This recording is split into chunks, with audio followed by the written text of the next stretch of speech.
Okay, I've been thinking of making this video for a while, but never thought I had anything to say that wasn't already said, or at least enough of that. But the news that Starbreeze is giving up on Payday 3 has left a lingering frustration that hasn't gone away.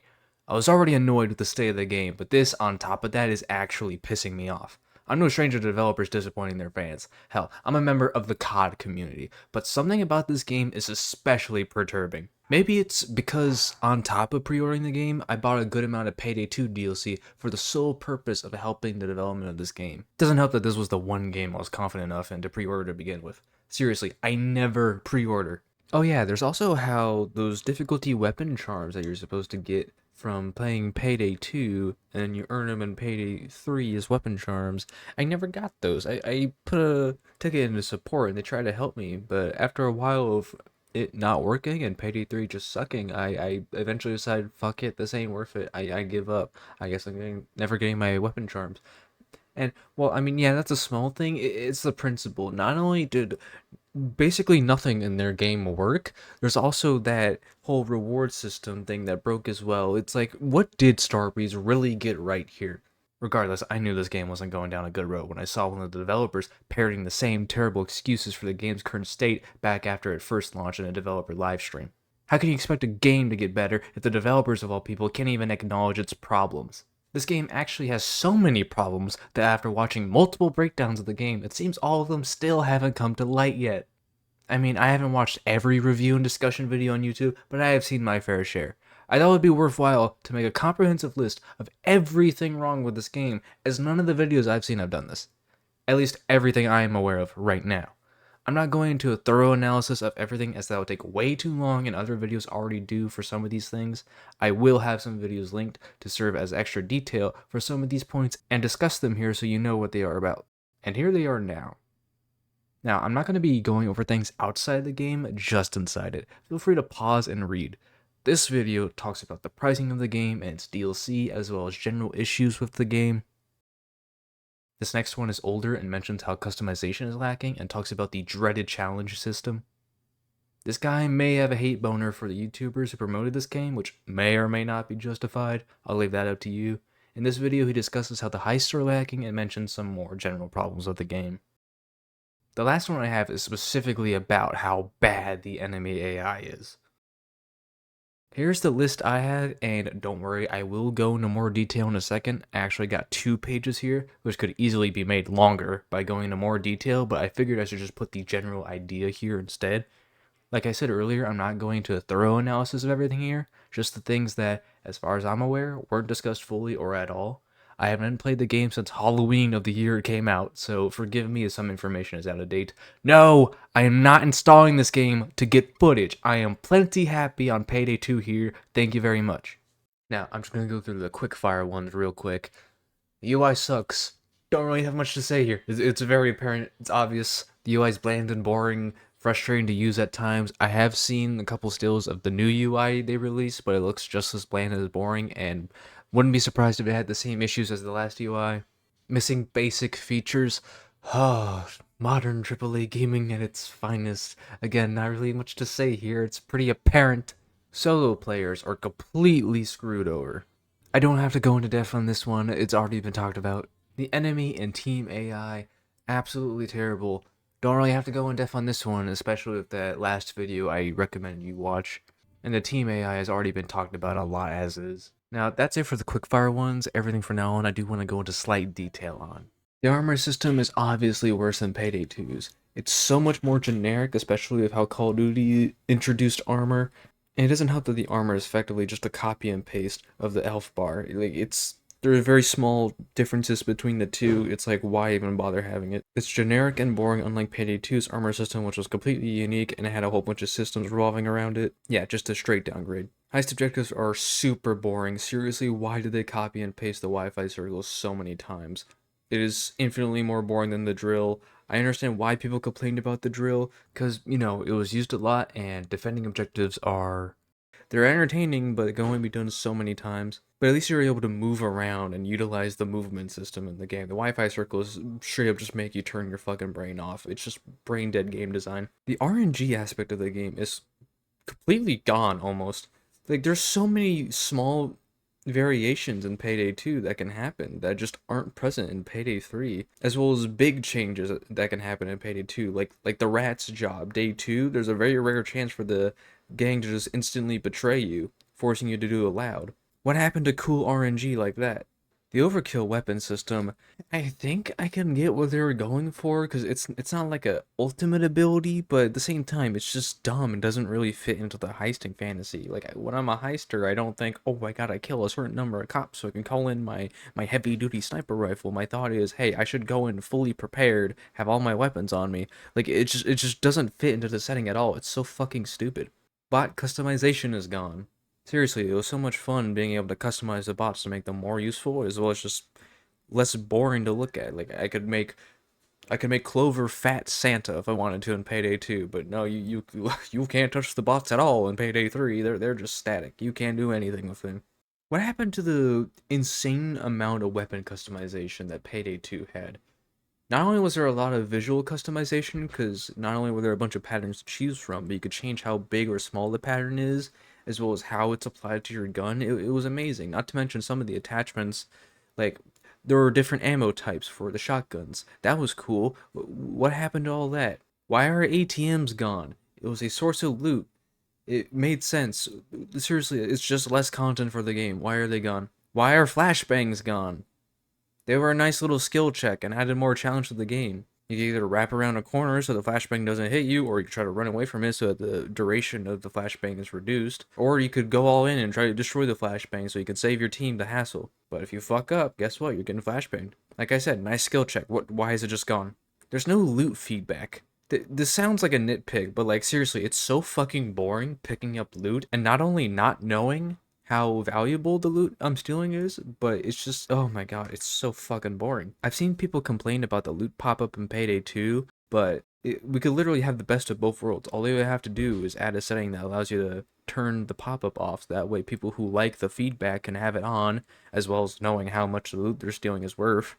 And people who don't like it can turn it off and for extra immersion. Like literally, we could have the best of both worlds. Why did they remove the loot feedback? There's just not enough rewards for increasing the game's difficulty. I remember on launch, I have no idea if they changed it, but on launch, if you start up a heist, like if you're in the heist preparation thing and you're looking at the different difficulty settings, there was like a money estimate, just like in Payday 2, and it would go up in value as you go higher up in difficulties. And I remember, like, for every heist, there was only a $100,000 difference for normal difficulty, the lowest, and overkill, the highest difficulty.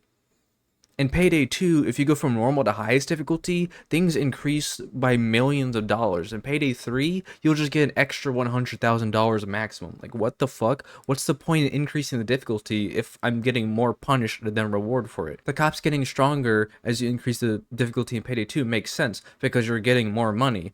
The camera is becoming bulletproof. It makes sense because you're getting more money. In Payday 3, the amount of money you're gaining by increasing the difficulty is so minusculely small, there's no point increasing the difficulty. Why bother fighting harder cops just for an extra 50 bucks? There is no incentive to increase the difficulty in this game. The respawning mechanic is so much more boring than it is in Payday 2. Like, don't get me wrong, Payday 2's respawn mechanic didn't make any sense. Like, why would a cop release the robber they have who has killed hundreds of cops, if not thousands, just for one hostage? But at least it made the other players in the lobby engaged, because it's like, oh, I just need to survive. I also need to gain a hostage so I can save my teammate when the assault is over. Now you just wait out a timer. Payday 2 had so many unique systems that they just fucking removed for no reason. I get that they made hostage changes in this game, and that's why, but it doesn't change the fact that it's just more boring and less inspired. Alright, this is where I feel stuff needs a bit more of a thorough explanation, and this is the last category, I guess. Pre-planning is non-existent. They completely neutered pre-planning in this game. In Payday 2, on the heist that allowed you, which ideally it would be every heist, but Payday 2 is not perfect. In Payday 2, you would have this blueprint thing you could open, which showed you the layout of the map, which that by itself was cool, but you could also change aspects of the heist through it. You could do stuff as simple as put extra supplies in different locations. You could change elements of the objectives, like if you have something you need to hack, there might be something that you can buy to make that hack quicker. Or like in Golden Grin, On Loud, when the blimp is dropping the BFD, you can put turrets on it, or you could upgrade the BFD itself. Now, granted, it wasn't perfect because there were certain things that were just objectively better than others, but this could easily be ironed out through balancing and creativity, or in turn, they could just make the better stuff more expensive, which would grant another use to money, which was something they were trying to solve in Payday 3. You could pay less for okay assets, or you could pay more for better assets. Another thing you could do was also change the entrance, like the way you spawn into the heist, or the exit plan, how you leave the heist and secure your loot. This was amazing and added to the heisting fantasy. But now in Payday 3, whenever you complete a heist, you have a chance of getting a random favor which you can use. And you can't customize how that favor is used or anything. You can't change how you enter the heist. And if you get an asset like a medic bag or something, you can't choose where you even put it. They may as well just remove the mechanic altogether. It's actually absurd. Skills and builds were completely ruined in this game. In Payday 3, all the builds are nearly exactly the same, if not flat out exactly the same. In Payday 2, you had so many different builds you could go for, and the detection system was a big part of this, which again was another mechanic unique to Payday that was removed. With the detection meter, if you had it low and you were trying to play loud, you could do what is called a dodge build. It was absolutely amazing. It essentially made you Neo from the Matrix. Or if you wanted to be a tank, you could have a tanky build. And if you wanted to do something in between, you could, which wasn't that effective, but the option was there if you wanted to do so. And if the game was balanced differently, which they did attempt to do with some of the perk decks, where you're encouraged to have slight armor on your dodge build, even though realistically that's not the greatest, but they tried. If they balanced it better, it could have worked. And the build itself extends beyond that, because not only do you have the option of armor or dodge, there's also what perk deck you're going to get, which could change how dodge or armor works. Like Anarchist, which makes your armor regenerate throughout combat, but slower. Or Maniac, which theoretically could be used for both, but what it basically does is give you damage reduction. So if you have armor on top of the damage reduction, you can last for quite a while. And dodge, where Sicario, you get a smoke grenade, which increases your dodging capabilities, or you can go flat out rogue and increase your dodge, or you can go hacker and use a stunning ECM. And on top of that, you have the equipment you were going to use. You could be an armor build who brings in med kits. You could be an armor build that brings in doctor bags. You can be an armor build that brings in ammo. Same goes for dodge, although most dodge builds just use first aid kits. But the option is there if you want to do it. There are even different builds for stealth. And not only were there different builds for stealth, but there was also a new form of stealth called ECM rushing, which is completely gone now. The game let you do a lot. They really fucking dropped the ball with the skills. Like, honestly, I have no idea what they were thinking. Special spawns are actually restricted in this game. Did you know that? Have you ever wondered why there was a distinct lack of specials in this game? Well, that's because the assaults are divided, I guess, if that's a good way of putting them.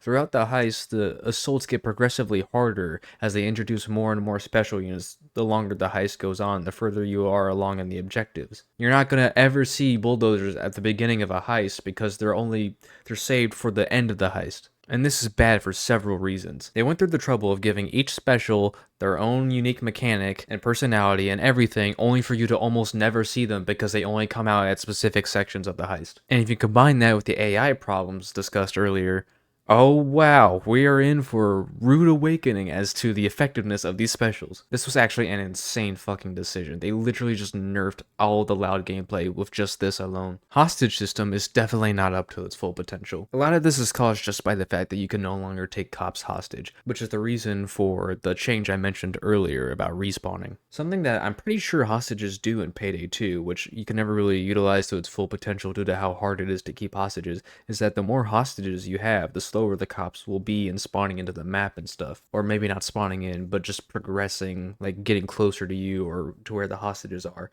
which makes sense. Now, presumably that mechanic doesn't exist in Payday 3, considering it's literally impossible to keep hostages in this game, because in the event that you do lose them, guess what? They're fucking gone. You cannot build them back or anything. And it's crazy because they still have hostage skills in the game, even though your hostages are finite. Why would I invest in hostage skills if I'm gonna lose them all immediately, and I can't get any more? Less player control for soundtrack. This one I'm particularly miffed about because I am a sucker for Payday music. I have seen this game be praised for its heist-specific tracks, which I think is fucking stupid considering Payday 2 had heist-specific tracks for the majority of its development.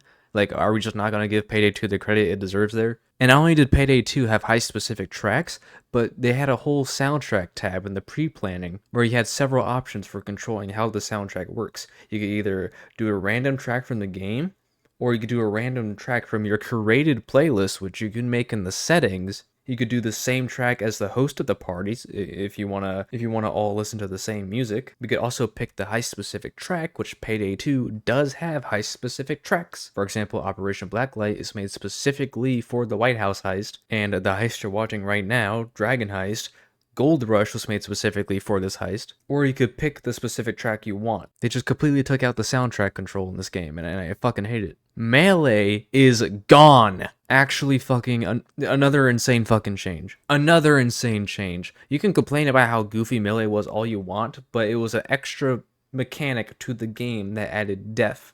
You could upgrade your melee skills to make your melee stronger, and one of the skills made it to where whenever you got a melee kill, your reload speed was buffed, so you could actually use melee tactically. Oh, what's that? Your magazine is empty? Well, your melee's maxed out because you've been killing a bunch of people, and if you get a kill, you get increased reload speed, so here's your ammo. That tacticality is now gone. They completely just removed another aspect of the game. Why did they keep doing this?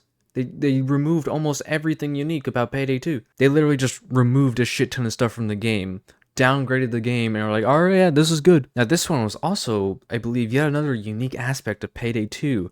The tools that you could use and some of the skills for them, they weren't particularly useful for surviving, which is a big part of the game, but they were great for helping your team move forward. So you could literally sacrificed your self-sufficiency for helping the overall team. For example, in Hotline Miami Day 2, there's a section, well, not section, it's almost the whole day, where the commissar is burning coke in his penthouse, and you have to get there as fast as you can to prevent him from burning the loot. The quicker you get there, the more loot you're rewarded with. And there's a door in your way that could either be drilled, which takes time, which results in you losing coke, or you could have someone bring a saw and instantly open the door and get there as fast as you can. This is a perfect example. You can either prioritize survivability and lose loot, or you could sacrifice survivability and get more loot. Or if you have a team, you can have that teammate be the dedicated saw person while you assist them in surviving. This aspect of the game is completely gone. And it's not just the saw. There's also the shaped charges, there's also the drill skills. The drill skills sound small, but I mean, really, you could put those skill points into better skills, or you could put them in the drill skills to make your drills better, which helps the overall team. Survivability or the team effort. This was an amazing aspect of Payday 2 that's gone. Just gone. Completely lame changes to stealth. I remember hearing the devs talk about how stealth was managed in Payday 2, and they didn't like how essentially their solution for stealth difficulty was just adding more guards. They said they thought it was lame, and I agree, it was lame. So what did they do? They made it to where higher difficulties have more guards, and you can answer less pagers, and there's the lead guard who constantly activates pagers when dead. They literally just made the situation worse in an attempt to fix it. What kind of stupid brain dead shit was going through their head when they made these changes? Hey, just adding more pagers to the map is a lame solution for making the heist harder. Why don't we change it up? Let's just make it to where there's more guards, which is what you're complaining about, and then we reduce the amount of pagers they can do, which is almost effectively the same thing, and then let's add this lead guard guy who just fucking uses up all your pagers, so if you ever get him alerted, you're forced to immediately end the heist there. Seriously, having a guard that immediately ends your run on every fucking map is so goddamn annoying. Alright, these next ones all kind of tie into each other, so we're in for a doozy here. Something they announced for Payday 3 was fixed RNG. This one ties in with what I said earlier about there not being enough heist RNG. But before I go into that, they really fucking dropped the ball with this one in particular. Because guess what? Fixed RNG is applied to the codes. The fucking codes! On Dirty Ice, there's a whiteboard. Well, I think there's more than just the whiteboard, but let's just use the whiteboard. There's a whiteboard with the code on it for the basement, which is where the cameraman is. So if you want to take down the cameras, you have to get into the basement, so you need the code. guess what you can do? You can start the heist loud, immediately barge into the whiteboard room, write down the code, and restart the heist to exploit your way into the fucking basement. Oh my god, how did this get through playtesting? What fucking brain dead idiot was like, oh, let's just make it to where the code's the same every time. That's definitely not gonna result in fucking stupid shit that you can exploit. Why would I bother stealthing through the lobby on dirty ice to get the code when I could just barge in? I could shoot the window to the room, barge in, regardless of whether or not I'm alerting everyone, get the code, restart the heist, and then immediately head to the camera room. So fucking idiotic. The way this should have been implemented is, if you remember what I said earlier about rats and that rare opportunity to have the gangsters betray you, guess what? In Payday 2, you can just restart the day with 0 consequences and re-roll the RNG. What they should have done is have instances like that where you can get rare RNG that's not in your favor and then apply the fixed RNG to that. But no, they applied the fixed RNG to vehicle locations and fucking codes. Why codes? Seriously, the only instance of fixed RNG that I think was halfway decent, which I actually think is bad. I don't know why I'm saying halfway decent. I think it was just flat out bad and could have been handled better. Is the van on No Rest for the Wicked. The van has 2 spawn locations for stealth and goes away unloud. The spawn locations are as follows. There's the easy location, which is the one you want in the parking lot, and then there's the one on the other side of the building, which is almost guaranteed, well, not guaranteed, but has a very high chance of you alerting civvies when you're trying to go to it to deliver the bags. The fixed RNG is applied to this, which isn't that bad. However, because the van is spawned in at the very beginning of the heist, you could just start the heist, see the van's not where you want it, and then discard the contract and then boot it up again, which is effectively the same thing as what I described earlier for rats. Just takes slightly longer because you're full on deleting the heist and relaunching it. What they should have done is had the vehicle not have the fixed RNG so that every time you restart, the vehicle spawns in either of the 2 locations, but instead of having the vehicle be there immediately, the van only comes in after you've opened the vault, and then it goes to one of those 2 spots. That way, at that point in the heist, the player has already put quite a significant amount of time and effort into it, and thus is it going to be far less likely to do the exit out of heist exploit to try and get preferable RNG. And the heist still feels different every time because the van isn't in the same fucking spot every time you restart. Player control over the heist is severely lacking. What do I mean by player control? Well, I believe the only good instance of this is in Rock the Cradle, where if you don't do the majority of the heist in stealth, the hard drive you need will get destroyed. So while it gives you the control over whether or not you want to go in stealth or loud, it is preferable to go in stealth.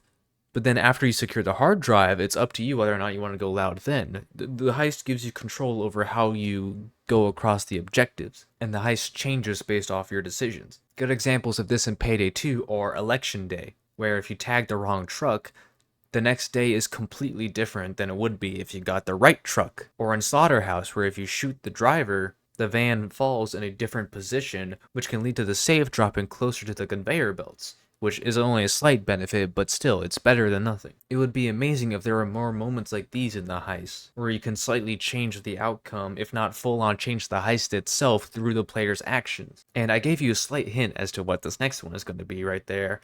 Next one, no multi-day heists. Where the fuck are the multi-day heists? Why are these gone?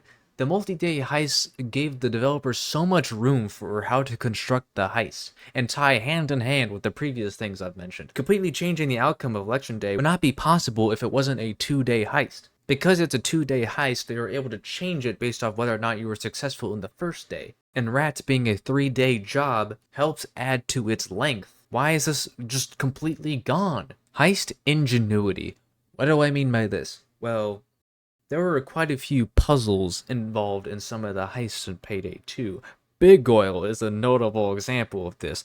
Don't get me wrong, I fucking hate Big Oil. The reason I hate it is because a lot of the information you need is just full on not exposed to you in any way, shape, or form. The only way to get the info you need is to look at ambient shit across the map, which has no indication of whether or not it's important or how it relates to the overall puzzle. If it was more obvious what was and wasn't important to you, or if it was more obvious as to what that information corresponds to, I wouldn't have anywhere near as much of a problem with this heist. However, the idea present there about there being shit the player has to put two and two together of in the heist itself, that is cool.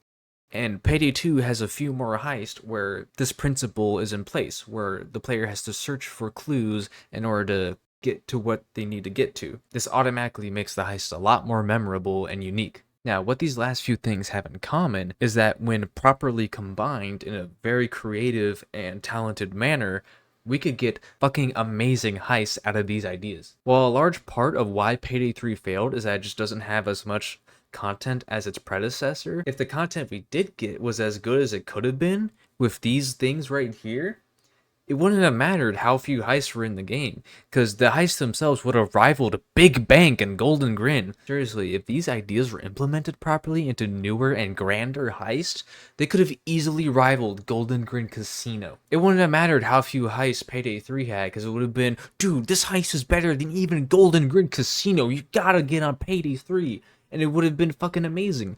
But no, they trashed all these ideas and created the most basic, bland shit possible. The weird thing about the development of Payday 3 is that Starbreeze pushed No Rest for the Wicked for its beta and open viewing of everyone prior to the game's launching, because they knew No Rest for the Wicked was one of the best heists, if not the best heist in Payday 3. They knew they had good ideas implemented in No Rest for the Wicked, like with what I said earlier, well, not what I said, but what text I put on the screen. I didn't think of it at the time about No Rest for the Wicked's Thermite. How they handled the Thermite was an excellent example of player control. If the player doesn't make the right decisions while handling the Thermite, they risk slowing down their heist instead of speeding it up. They knew ideas like this were desired, and yet they didn't think to implement it into more of their heists. Starbreeze isn't completely brain dead. This shows this. They at least have somewhat of a grasp on what is and isn't desirable in their games, and yet they aren't capable of just putting it all together into a nice and complete package. Payday 3 is just a big pile of shit with some amazing sprinkles here and there. The vast majority of the game is shit, but some of the ideas present are really fucking good, and it just really makes me wonder, how did it come to this? Don't get me wrong, I may have complimented Starbreeze there, but I do fully believe that they are actually incompetent. And before any Payday 3 defenders come in and start accusing me of just hating on the game, like I said at the beginning of the video, I practically donated money towards the development of this game. I'm not saying this out of hate or wanting the game to be bad. I fully want this game to be as great as it could have been. It just simply isn't the case that Starbreeze gave it their all. Or if they were giving it their all, it certainly wasn't with the right mindset in mind. And besides, I'm being generous towards Starbreeze here. Some of the ideas here could have been split into separate ideas, therefore making the list longer. Like, I could have split enemy AI and team AI into different things. I could have put all the missing basic features as their own things. Yeah, this list definitely isn't as comprehensive as it could have been. And yet, despite that, it's still insanely large. And hey, maybe I don't even have everything. Maybe there are some things I missed. Things that would have made the list even larger. And as it stands right now, this is everything I have. And yeah, I'm not dragging this out. Bye.